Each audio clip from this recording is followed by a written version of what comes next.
L'opération militaire lancée contre la criminalité juvénile par la milice privée du dictateur Denis Sassou Nguesso sur l'ensemble du territoire congolais a un parfum de crime de sang. Contrairement aux arguments avancés par Serge Oboa, ancien seigneur de guerre, ancien Cobra, le régime du dictateur Denis Sassou Nguesso tente de créer un climat de terreur au sein de la population congolaise qui aspire à un changement de régime à la tête du pays. Comment peut-on lutter contre la délinquance juvénile en commettant des crimes de sang sans pour autant avoir un mandat délivré par aucune institution? Comment peut-on se permettre de tuer impunément les présumés coupables sans qu'il y ait la moindre enquête judiciaire, sans qu'il y ait une information judiciaire ouverte à l'endroit des présumés coupables?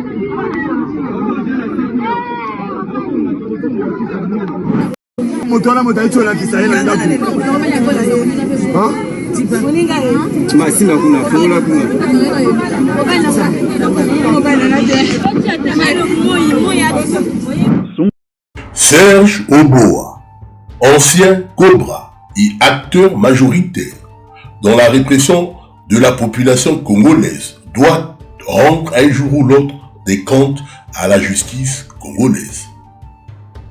Sous prétexte de lutter contre la délinquance juvénile, Serge Oboa, seigneur de guerre du dictateur Denis Sassou Nguesso, tente d'instaurer un climat de terreur à l'approche de l'élection présidentielle de mars 2026. Bien que nous savons que les résultats sont connus d'avance, le dictateur Denis Sassou Nguesso tente d'apeurer la population congolaise qui appelle bec et ongle à un changement. Et il a jeté son dévolu sur la jeunesse. Ce qui se passe en République du Congo est loin d'être une lutte contre la délinquance juvénile, mais plutôt une opération de terreur savamment calculée, savamment orchestrée pour permettre au régime du tyran Denis Sassou Nguesso de passer en force à la prochaine élection. Dans un état de droit, on ne peut pas tuer impunément des citoyens à bout portant sans qu'il y ait la moindre instruction judiciaire. Même avec une décision de justice, le Congo est signataire des conventions internationales interdisant la peine de mort sous toutes les formes. Serge Oboa est un criminel qui devrait rendre compte à la justice congolaise. On ne peut combattre la délinquance juvénile en assassinant la jeunesse. Il faudrait comprendre les mécanismes qui poussent la jeunesse à ce phénomène.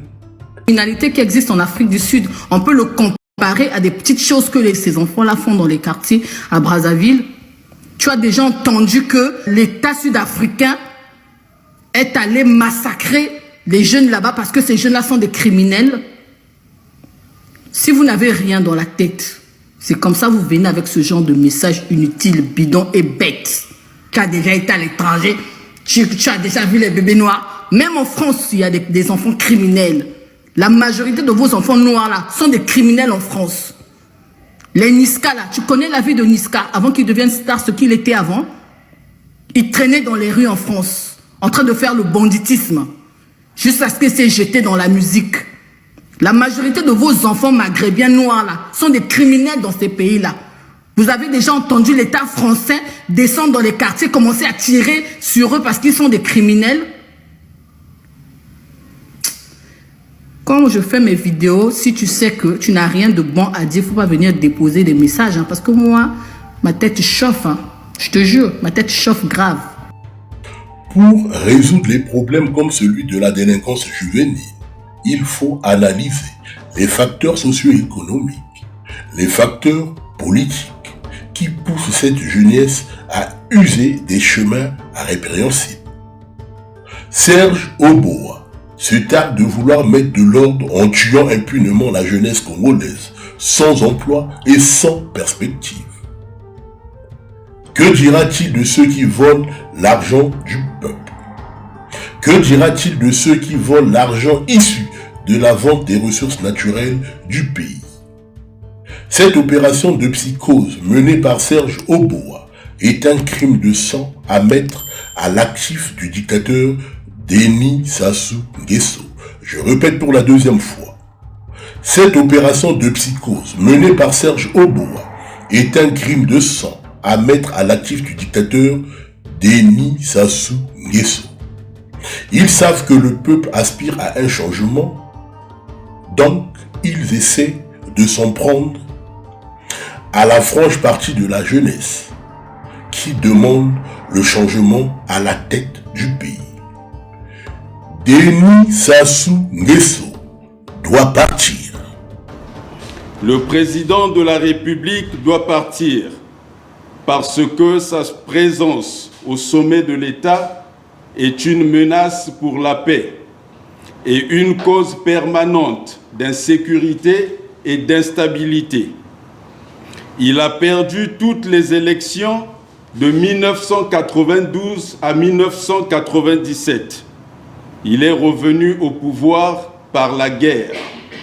Il s'y maintient par les armes, après avoir écarté toutes les constitutions et abattu toutes les institutions.